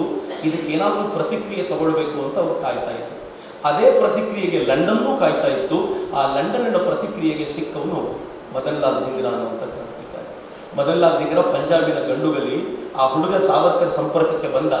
ಆ ಹುಡುಗ ಬಿಡಿ ಹುಡುಗಿಯರನ್ನ ಚುಡಾಯಿಸ್ಕೊಂಡು ಶೋಕಿ ಮಾಡ್ಕೊಂಡು ತಿರುಗಾಡ್ತಿದ್ದವನು ಸಾವರ್ಕರ್ ಸಂಪರ್ಕಕ್ಕೆ ಬಂದ್ಮೇಲೆ ಹೇಗೆ ಬದಲಾಗ್ಬಿಟ್ಟ ಅಂತಂದ್ರೆ, ಒಂದಿನ ಸಾವರ್ಕರ್ನ ಕೇಳ್ದ, ಬರೀ ಮಾತಾಡ್ತಿರ್ತೀರಿ, ಏನಾದರೂ ಕೆಲಸ ಕೊಡಿ. ಸಾವರ್ಕರ್ ಹೇಳಿದ್ರು, ಕರ್ಜನ್ ಮೈಲಿ ಅಂತ ಒಬ್ಬ ಬ್ರಿಟಿಷ್ ಆಫೀಸರ್ ಇದ್ದಾನೆ, ಅವನು ಹತ್ಯೆ ಮಾಡ್ತೀಯ ಅಂತ ಕೇಳಿದ್ರು. ಕೆಲಸ ಕೇಳಿದ್ದಿಲ್ಲ, ಹತ್ಯೆ ಮಾಡ್ತೀಯ ಅಂತ. ಅವನಂದ, ನೀವು ಹೇಳೋದಂದ್ರೆ ಅವ್ರ ಅಪ್ಪನ ಹೆಣ ತಂದು ಇರಿಸ್ತೀನಿ, ಒಂದು ಸ್ವಲ್ಪ ದಿನ ಸಮಯ ಕೊಡಿ, ಪಿಸ್ತೂಲ್ ಅಂದ್ರೆ ಏನು ಅಂತ ಗೊತ್ತಿಲ್ಲ ನನಗೆ, ತಗೊಂಡು ಬಂದು ಪ್ರಾಕ್ಟೀಸ್ ಮಾಡ್ತೀನಿ ಅಂತ ಗನ್ನನ್ನು, ಹೊಸ ಗನ್ನನ್ನು ತಗೊಂಡು ಲೈಸೆನ್ಸ್ ತಗೊಂಡು ಡೈಲಿ ಅಭ್ಯಾಸ ಮಾಡ್ತಿದ್ದ. ಒಂದಿನ ಈ ಹತ್ಯೆ ಮಾಡಬೇಕು ಅಂತ ನಿಶ್ಚಯ ಮಾಡ್ಕೊಂಡು ಹೋಗ್ಬೇಕು. ಆದ್ರೆ ಇವ್ರು ಹೋಗೋದ್ರೊಳಗೆ ಕಾರ್ಯಕ್ರಮ ಮುಗಿದು ಆ ಕರ್ಜನ್ ಮೈಲಿ ತಪ್ಪಿಸ್ಕೊಂಡು ಹೋಗಿದ್ದ, ಅಥವಾ ಅವನು ಕಾರ್ಯಕ್ರಮ ಮುಗಿಸ್ಕೊಂಡು ಹೋಗಿದ್ದ. ಇವನ್ ಬಂದು ಸಾವರ್ಕರ್ ಹತ್ರ ಹೇಳ್ತಾನೆ, ಹುಲಿ ತಪ್ಪಿಸ್ಕೊಂಡು ಹೋಗ್ಬಿಡ್ತು ಸಾವರ್ಕರ್ ಜಿ ಅಂತ. ಸಾವರ್ಕರ್ ಕಣ್ಣು ಕೆಂಪಾಯ್ತು. ನಾಚಿಕೆ ಆಗಲ್ವ ನಿನಗೆ, ಹುಲಿ ತಪ್ಪಿಸ್ಕೊಂಡು ಹೋಯ್ತು ಅಂತ ಹೇಳಿ ಮುಖ ತೋರಿಸಿದ್ಯಲ್ಲ, ಇನ್ನು ಮುಂದೆ ಹೀಗಾಗೋದಿದ್ರೆ ನನ್ನ ಮುಖನೇ ತೋರಿಸ್ಬೇಡ, ಹೋಗು ಅಂತ ಬೈಕ್ ಕಳಿಸ್ಬಿಟ್ಟು. ನೆಕ್ಸ್ಟ್ ಪ್ರೋಗ್ರಾಮ್ ನೋಡಿದ, ಭಾರತೀಯರನ್ನ ಗೌರವಿಸುವಂತ ಒಂದು ಕಾರ್ಯಕ್ರಮ. ಆ ಕಾರ್ಯಕ್ರಮಕ್ಕೆ ಕರ್ಜನ್ ಮೈಲಿ ಬರ್ತಾನೆ ಅಂತಿತ್ತು. 8:00 ಕಾರ್ಯಕ್ರಮ. ಇವ್ರು 8 ಗಂಟೆಗೆ ಹೋದ, ಅರ್ಧ ಗಂಟೆ ಮುಂಚಿತವಾಗಿ. 8:00 ಮ್ಯೂಸಿಕ್ ಶುರುವಾಯಿತು. ಸುಮಾರು 9:30, 10 ಗಂಟೆವರೆಗೂ ಎಲ್ಲರೂ ಕುಣಿದಾಡ್ಕೊಂಡು ಖುಷಿಯಾಗಿದ್ರು. 10:30, 11 ಗಂಟೆ ಅಷ್ಟಿಗೆ ಕರ್ಜನ್ ಮೈಲಿ ಒಳಗೆ ಬಂದ. ಅವನು ಒಳಗೆ ಬಂದ ತಕ್ಷಣ ದೂರದಲ್ಲಿದ್ದಂತ ಮದನ್ಲಾಲ್ ಧಿಂಗ್ರಾ ತುಂಬಾ ತಡ ಮಾಡಲಿಲ್ಲ, ಹತ್ತಿರಕ್ಕೆ ಬಂದ. ಹತ್ತಿರಕ್ಕೆ ಬಂದವನೇ ತನ್ನ ಜೇಬಲ್ಲಿದ್ದ ಪಿಸ್ತೂಲ್ ಅಂತ ತೆಗೆದು ಅವನ ಕುತ್ತಿಗೆ ಗುರಿ ಇಟ್ಟು ಧನ ಧನ ಧನ ಧನ ಗುಂಡು ಹಾರಿಸಿ 4 ಗುಂಡು ಹಾರಿಸಿ ಸತ್ತೇ ಹೋದ. ಲಂಡನ್ ನಲ್ಲಿ ಕರ್ಜನ್ ಮೈಲಿಯ ಹೆಣ ಬಿತ್ತು. ಇಮ್ಯಾಜಿನ್ ಮಾಡಿ, ಭಾರತದಲ್ಲಿ ಒಬ್ಬ ಬ್ರಿಟಿಷ್ ಅಧಿಕಾರಿಯ ಹೆಣ ಬೀಳುವುದಕ್ಕೂ ಲಂಡನ್ ನಲ್ಲೇ ಬ್ರಿಟಿಷ್ ಅಧಿಕಾರಿಯನ್ನ ಕೊಲ್ಲೋದಕ್ಕೂ ಇರುವ ಡಿಫರೆನ್ಸ್ ಅನ್ನ ಇಮ್ಯಾಜಿನ್ ಮಾಡಿ. ಬ್ರಿಟಿಷರಿಗೆ ಹೆಂಗ್ ಆಗ್ಬಿಡ್ತು ಅಂತಂದ್ರೆ, ನಿಂತ ನೆಲ ಕುಸಿದೋಗ್ಬಿಡ್ತು ಅವ್ರಿಗೆ. ಯಾರು ಮಾಡಿದ್ರು, ಯಾಕೆ ಮಾಡಿದ್ರು ಏನೂ ಗೊತ್ತಿಲ್ಲ. ಅವನನ್ನ ಹಿಡಿಬೇಕು, ಅವನನ್ನ ತಪ್ಪಿಸ್ಬೇಕು ಅಂತ ಬಂದಂತ ಪಕ್ಕದಲ್ಲಿದ್ದ ಪಾಪ ಒಬ್ಬ ಡಾಕ್ಟರ್ಗೂ ಗುಂಡು ಬಿತ್ತು, ಅವರು ತೀರ್ಕೊಂಡ್ರು. ಪಾಪ ಅವನು ಡಾಕ್ಟರ್ನ ಹೊಡಿಬೇಕು ಅಂತ ಇರಲಿಲ್ಲ. ಕರ್ಜನ್ ಮೈಲಿ ಹತ್ಯೆ ಮುಗಿತು ಅಂತ ಸುಮ್ಮನಾಗಿದ್ದ. ಪೊಲೀಸರು ಬಂದು ಅವನನ್ನು ಹಿಡ್ಕೋಬೇಕು ಅಂತ ನಿಂತ್ರೆ ಒಬ್ಬ ಪೊಲೀಸ್ ಅವನಿಗೆ ಕೇಳಿದಂತ, ಯಾಕೆ ಇದನ್ನ ಮಾಡಿದೆ ನೀನು? ಮದನ್ಲಾಲ್ ಧಿಂಗ್ರಾ ಏನ್ ಹೇಳಿದಂತೆ ಗೊತ್ತಾ? ಅದನ್ನ ಆಮೇಲೆ ಹೇಳ್ತೀನಿ. ಮೊದಲು ನಾನು ಹಾಕೊಂಡ್ರು ಹೊಸ ಕನ್ನಡಕ ದೂರದಲ್ಲಿ ಬಿದ್ದಿದೆ, ಅದನ್ನ ಹಾಕೊಳ್ಳಿ ಬಿಡಿ ನನಗೆ, ಆಮೇಲೆ ಉಳಿದಿದ್ದು ಮಾತಾಡೋದು. ಅಷ್ಟು ಶೋಕಿಯ ಹುಡುಗ. ಎಷ್ಟು ಶೋಕಿ ಮಾಡ್ತಾ ಇದ್ದ ಅಂತಂದ್ರೆ, ಮೇಕಪ್ ಮಾಡ್ಕೊಳ್ಳಿಕ್ಕೆ ಅರ್ಧ ದಿನ ಕಳೀತಿದ್ದ. ಅವನನ್ನ ಕಟಕಟೆಯಲ್ಲಿ ನಿಲ್ಲಿಸ್ತಾ ಇತ್ತು. ಅವನು ಮಾಡಿದ ತಪ್ಪುಗಳಿಗೆ ನೇಣು ಶಿಕ್ಷೆ ಅಂತ ಘೋಷಣೆ ಮಾಡ್ತಾ ಇತ್ತು. ಕಟಕಟೆಯಲ್ಲಿ ನಿಲ್ಲಿಸಿ ವಿಚಾರಣೆ ನಡೆಯುವಾಗ ಲಂಡನ್ ನಲ್ಲಿದ್ದ ಭಾರತೀಯರೆಲ್ಲ ಸೇರಿಕೊಂಡು, ಅದರಲ್ಲಿ ಕೆಲವರು ವಿದೇಶಿಗರು ಕೂತ್ಕೊಂಡು ಇವನು ಮಾಡಿದ ಕೃತ್ಯವನ್ನ ತಪ್ಪು ಅಂತ ಹೇಳಬೇಕು, ಒಕ್ಕೊರಳ ನಿರ್ಣಯ ಆಗಬೇಕು ಕೂತಿದ್ದಾರೆ. ಸಾವರ್ಕರ್ ಎಂತ ಅದ್ಭುತವಾದ ತಾಕತ್ತುಳ್ಳವರು ಅಂತಂದ್ರೆ, ಎಲ್ಲ ವಿರೋಧಿಗಳೇ ಸೇರಿರುವಂತ ಈ ಕಾರ್ಯಕ್ರಮಕ್ಕೆ ತಾವು ಕೂತ್ಕೊಂಡು, ತಮ್ಮ ಜೊತೆಗೆ ATP ಆಚಾರ್ಯ ಮತ್ತೊಂದಿಬ್ರು ಜೊತೆಯಲ್ಲೂ ಇದ್ರು, ಬಿಪಿನ್ ಚಂದ್ರಪಾಲ್ ಎಲ್ಲ ಬಂದಿದ್ದಾರೆ. ಎಲ್ಲರೂ ಸೇರ್ಕೊಂಡು ಮದನ್ಲಾಲ್ ಧಿಂಗ್ರಾ ಕೆಟ್ಟದಾಗಿ ಹೋಯ್ತು. ಮದನ್ಲಾಲ್ ಧಿಂಗ್ರಾ ತಮ್ಮನೂ ಬಂದಿದ್ದ. ಅವ್ನು ಹೇಳ್ದ, ನಮ್ಮ ಅಣ್ಣ ಅಂತ ಹೇಳ್ಕೊಳ್ಳಿಕ್ಕೆ ನನ್ಗೆ ನಾಚಿಕೆ ಆಗತ್ತೆ ಅವ್ರ ಬಗ್ಗೆ ಅಂತ ಅವ್ರು ಹೇಳಿದ್ರು. ಮದನ್ಲಾಲ್ ಧಿಂಗ್ರಾನ ಅಪ್ಪ ಪತ್ರ ಬರೆದ್ರು, ಅವ್ನು ನನ್ನ ಮಗನೇ ಅಲ್ಲ ಅಂತ ಪತ್ರ ಬರೆದ್ರು. ಕೆಲವು ರಾಜರುಗಳು ಪತ್ರ ಬರೆದ್ರು. ಬ್ರಿಟಿಷ್ ಸರ್ಕಾರ ಇದನ್ನ ಮನಸ್ಸಿನಲ್ಲಿ ಇಟ್ಕೊಂಡು ನಮ್ಮನ್ನು ಕೈ ಬಿಟ್ಬಿಡಬಾರ್ದು, ನಮ್ಮ ಮೇಲೆ ಅವ್ರ ಛತ್ರಛಾಯೆ ಹೋಗ್ಬಿಟ್ರೆ ನಾವು ಬೀದಿಗೆ ಬಂದ್ಬಿಡ್ತೀವಿ, ದಯಮಾಡಿ ನಮ್ಮನ್ನು ಮರಿಬೇಡಿ, ನಮ್ಮನ್ನು ಕೈ ಬಿಡಬೇಡಿ ಅಂತ ರಾಜರುಗಳು ಪತ್ರ ಬರೆದ್ರು. ಎಲ್ಲರೂ ಈ ತರ ಒಂದು ವಿಚಾರದ ವಿರುದ್ಧವಾಗಿ ಮಾತನಾಡ್ತಿರುವಾಗ ಕೊನೆಯ ನಿರ್ಣಯವನ್ನ ತಗೊಂಡ್ರು ಎಲ್ಲರೂ. ಮದನ್ಲಾಲ್ ಧಿಂಗ್ರಾ ಎನ್ನುವಂತ ಈ ಕೊಲೆಗಡುಕ ಮಾಡಿರುವಂತ ಈ ಕೃತ್ಯವನ್ನ ಒಕ್ಕೊರಳಿಂದ ಖಂಡಿಸುತ್ತೇವೆ, ಯುನಾನಿಮಸ್ಲಿ ನಾವು ಇದನ್ನು ಖಂಡಿಸ್ತೀವಿ ಅಂತ ಹಂಗ ಹೇಳಿ ನಿರ್ಣಯ ಆಗ್ತಾ ಇರ್ಬೇಕಾದ್ರೆ ಸಾವರ್ಕರ್ ಎದ್ದಿದ್ಕೊಂಡ್ರು, ಯುನಾನಿಮಸ್ಲಿ ಅಲ್ಲ, ನಾನು ವಿರೋಧಿಸ್ತೀನಿ. ಹೆಂಗಿರ್ಬೋದು ಇಮ್ಯಾಜಿನ್ ಮಾಡಿ. ಒಬ್ಬ ಬ್ರಿಟಿಷ್ ಆಫೀಸರ್ ಅಲ್ಲಿದ್ದವನು ಸಾವರ್ಕರ್ ಮುಖಕ್ಕೆ ಗುದ್ದ. ಸಾವರ್ಕರ್ ಕೆಳಕ್ಕೆ ಬಿದ್ರು. ಪಕ್ಕದಲ್ಲಿದ್ದ ATP ಆಚಾರ್ಯ ಲಾಠಿ ತಗೊಂಡು ಅವ್ರು ಸರಿಯಾಗಿ ಬಾರಿಸಿದ್ರು. ಸಾವರ್ಕರ್ನ ಇವೆಲ್ಲರೂ ಸೇರ್ಕೊಂಡು ಆಚೆ ಬಿಸಾಕ. ಆದ್ರೆ ಆ ದನಿ ಇತ್ತಲ್ಲ, ಒಕ್ಕೊರಳಿನ ಈ ನಿರ್ಣಯಕ್ಕೆ ನಮ್ಮ ವಿರೋಧ ಇದೆ ಅಂತ, ಅದು ಸಾವರ್ಕರ್ ಕೆಪಾಸಿಟಿ ಅಂತ. ಎಲ್ರಿ ಭಾರತದಲ್ಲಿ ಮಾಡಿದಲ್ಲ, ಅದು ನಾಸಿಕ್ನಲ್ಲ, ಮಂಗಳೂರಿನಲ್ಲ, ಬೆಂಗಳೂರಿನಲ್ಲ. ಸಾವರ್ಕರ್ ಫೋಟೋನ ಮುಸಲ್ಮಾನರ ನಡುವೆ ಯಾಕೆ ಹಾಕಿದ್ದೀಯಾ ಅಂತ ಕೇಳ್ತಾನಲ್ಲ. ವಿರೋಧಿಗಳ ನಡುವೆ ನಿಂತ್ಕೊಂಡು ಮಾತನಾಡುವ ಸಾಮರ್ಥ್ಯ ಇತ್ತಲ್ಲ ಅವರಿಗೆ, ಅದು ಅದ್ಭುತವಾಗಿರುವಂತ ಸಂಗತಿ ಅಂತ. ಸಾವರ್ಕರ್ ಮಾತಾಡಿ ಅವತ್ತು ಏಟ್ ನಿಂತ್ಕೊಂಡು ಆಚೆ ಬಿದ್ರು ಸುಮ್ಮನಿರೋ ಮನುಷ್ಯ ಅಲ್ಲ. ಪತ್ರಿಕೆಗೆ ಬರೆದ್ರು, ನಾನು ಯಾಕೆ ಯುನಾನಿಮಸ್ಲಿ ವಿರೋಧವಾಗುವುದನ್ನು ತಡಿತೀನಿ ಅಂತ ಹೇಳಿದೆ ಅಂತ. ಯಾಕೆ ಅಂತಂದ್ರೆ ಅವ್ರು ಹೇಳ್ತಾರೆ ಇದ್ರಲ್ಲಿ ಎಲ್ಲರ ಅಭಿಪ್ರಾಯ ಕೇಳಲೇ ಇಲ್ಲ. ಇನ್ನು ಕೋರ್ಟ್ ನಲ್ಲಿ ವಿಚಾರಣೆ ನಡೀತಾ ಇರುವಂತ ಒಬ್ಬ ವ್ಯಕ್ತಿಯ ಬಗ್ಗೆ ಆತನನ್ನ ಕೊಲೆಗಡುಕಂತ ನಿರ್ಣಯ ಹೇಗೆ ಮಾಡಿದ್ರು? ಸಾವರ್ಕರ್ ಬ್ಯಾರಿಸ್ಟರ್ ಅಲ್ಲ, ಇವರಿಗೆ ಲಾ ಲ್ಯಾಂಗ್ವೇಜ್ ಚೆನ್ನಾಗಿ ಗೊತ್ತಿತ್ತು. ಹೆಂಗ್ ಮಾಡಿದ್ರು? ಹೀಗಾಗಿ ನಾನು ಅದನ್ನು ವಿರೋಧಿಸಿದೆ ಅಂತ. ಪಾಪ ಬಿಪಿನ್ ಚಂದ್ರ ಪಾಲ್ ಅನಿವಾರ್ಯವಾಗಿ ಬಂದು ಕೂತಿದ್ರು. ಯಾವಾಗ ಈ ಗಲಾಟೆ ನಡೆದು ಸಾವರ್ಕರ್ ಹೊಡೆದ್ರು, ಅವ್ರು ತಕ್ಷಣಕ್ಕೆ ಎದ್ದಿಟ್ಕೊಂಡು ಹೇಳಿದ್ರು, ಈ ತರ ಗೂಂಡಾಗಿರಿ ನಡೆಯುವಂತ ಜಾಗದಲ್ಲಿ ನಾನು ಇರಲ್ಲ, ನಾನು ಎದ್ದು ಹೋಗ್ಬಿಡ್ತೀನಿ ಅಂತ. ಅವರು ಕೂಡ ಯುನಾನಿಮಸ್ ಆಗಿರುವಂತ ಈ ನಿರ್ಣಯಕ್ಕೆ ಒಪ್ಪಿಗೆ ಕೊಡ್ಲಿಲ್ಲ, ಕಾಯ್ತಾ ಇದೆ ಏನಾದ್ರು ಆಗಲಿ ಅಂತ. ಅನೇಕರು ಎದ್ದು ಹೋಗ್ಬಿಟ್ರು ಅಲ್ಲಿಂದ. ಅಂದ್ರೆ ಭಾರತದ ಪ್ರತಿಕ್ರಿಯೆ ಏನು ಅಂತ ಎಲ್ರಿಗೂ ಗೊತ್ತಾಗುವಂತಾಯ್ತು. ಸಾವರ್ಕರ್ ಸ್ಪಷ್ಟ ದನಿಯಲ್ಲಿ ಹೇಳಿದ್ರು. ಆದರೆ ಮದನ್ ಲಾಲ್ ಧಿಂಗ್ರಾಗೆ ನೇಣು ಶಿಕ್ಷೆ ಘೋಷಣೆ ಆಯಿತು. ಮಿತ್ರರೇ, ವಿದೇಶದಲ್ಲಿ ಲಂಡನ್ನಿನಲ್ಲಿ ಒಬ್ಬ ಬ್ರಿಟಿಷ್ ಅಧಿಕಾರಿಯನ್ನ ಮೊಟ್ಟ ಮೊದಲ ಬಾರಿಗೆ ಹತ್ಯೆಗೈದಿದ್ರೆ ಅದು ಮದನ್ ಲಾಲ್ ಧಿಂಗ್ರಾ ಕೈಯಿಂದಾಗಿದ್ದು ಮತ್ತು ಅದಕ್ಕೆ ಪ್ರೇರಣೆ ಕೊಟ್ಟಿದ್ದು ಸಾವರ್ಕರ್ ಅನ್ನೋದನ್ನ ಈ ಕ್ಷಣದಲ್ಲಿ ಮದನ್ ಲಾಲ್ ಧಿಂಗ್ರಾನ ಸಾವು ಸಮೀಪಿಸ್ತಾ ಇದ್ದಾರೆ. ಸಾವರ್ಕರ್ ಅನ್ನು ನೋಡ್ಲಿಕ್ಕೆ ಹೋಗ್ತಾರೆ. ಏನ್ ಹೇಳ್ತಾರೆ ಅಂತ ಗೊತ್ತಾ? ಮದನ್, ನಾನು ದರ್ಶನಕ್ಕೆ ಬಂದಿದ್ದೀನಿ. ಮದನ್ ಲಾಲ್ ಧಿಂಗ್ರಾ ಅನ್ನುವಂಥ ಕ್ರಾಂತಿಕಾರಿಯ ದರ್ಶನಕ್ಕೆ. ನಾವು ದರ್ಶನಕ್ಕೆ ಹೋಗೋದು ದೇವರದ್ದು, ನಾವು ದರ್ಶನಕ್ಕೆ ಹೋಗೋದು ಗುರುಗಳು. ತಾನು ಯಾರನ್ನ ಗುರು ಅಂತ ಭಾವಿಸಿದ್ನೋ ಅವರು ದರ್ಶನಕ್ಕೆ ಬಂದಿದ್ದೀನಿ ಅಂತ ಹೇಳಬೇಕು ಅಂದ್ರೆ ಮದನ್ ಲಾಲ್ ಧಿಂಗ್ರಾಗೆ ಸಾವು ಸಂಭ್ರಮ ಆಗಿರ್ಬೇಕು. ಅವನ ಕಾಲಿಗೆ ಬಿದ್ದು ನಮಸ್ಕಾರ ಮಾಡಿದಂತೆ ಅವರಿಗೆ ಸಾವರ್ಕರ್ ಸಹಜವಾಗಿ ಮಾತನಾಡ್ತಾ ಕೇಳ್ತಾರೆ, ಇನ್ ಕೊನೆ ಆಸೆ 22-23 ಮದನ್ ಲಾಲ್ ಧಿಂಗ್ರಾ ಏನ್ ಹೇಳ್ತಾನೆ ಗೊತ್ತಾ? ಸಾವರ್ಕರ್ ಜಿ, ಈ ಬ್ರಿಟಿಷರಿಗೆ ಸೌಂದರ್ಯ ಪ್ರಜ್ಞೆನೇ ಇಲ್ಲ, ಈ ಜೈಲಲ್ಲಿ ಒಂದು ಕನ್ನಡಿ ಒಂದು ಭಾಷಣೆಗೆ ಇಲ್ಲ, ದಯವಿಟ್ಟು ಕಳಿಸ್ಕೊಡ್ತೀವಿ ಅಂತ ಕೇಳಿದ್ರೆ ನನಗೆ ಯಾವಾಗಲೂ ಇದನ್ನು ಕೇಳುವಾಗ ಅದ್ಭುತ ಅನ್ಸುತ್ತೆ. ಎಂತೆಂಥವ್ರನ್ನ ಕಳ್ಕೊಂಡಿದೆ ಈ ದೇಶ ಸ್ವಾತಂತ್ರ್ಯಕ್ಕೋಸ್ಕರ. ಎರಡನೇದು ಏನು ಹೇಳಿದಂತ ಗೊತ್ತಾ? ನನ್ನೊಂದು ವಿನಂತಿ ಏನು ಅಂತಂದ್ರೆ, ನಾನು ತೀರ್ಕೊಂಡ್ಮೇಲೆ ಹಿಂದೂಗಳಲ್ಲದವರು ಯಾರೂ ಕೂಡ ನನ್ನನ್ನು ಮುಟ್ಟಬಾರ್ದು, ದಯವಿಟ್ಟು ಈ ಮಾತನ್ನು ಸಾವರ್ಕರ್ ಮಾತು ಕೊಟ್ಟರು. ಅವರಿಗೆ ಮಾತು ಕೊಟ್ಟಿದ್ದಲ್ಲದೆ ಸಾವರ್ಕರ್ ಅವನನ್ನು ಗೌರವಿಸಿ ಹೊರಟ್ರಲ್ಲ. ಆದರೆ ಎಂಥ ಅದ್ಭುತವಾದ ವ್ಯಕ್ತಿ ಇದ್ರು ಸಾವರ್ಕರ್ ಅಂದರೆ, ಮದನ್ ಲಾಲ್ ಧಿಂಗ್ರಾ ಸಾಯೋಕ್ಕಿಂತ ಮುಂಚೆ ಒಂದು ಹೇಳಿಕೆ ಕೊಟ್ಟ, ಬಹಳ ರೋಚಕವಾಗಿರುವಂಥದ್ದು. ಯಾರಾದರೂ ತರುಣರಿದ್ದರೆ ಹೃದಯದಲ್ಲಿ ಕೆತ್ತಿಟ್ಕೊಳ್ಬೇಕಾಗಿರುವಂಥದ್ದು.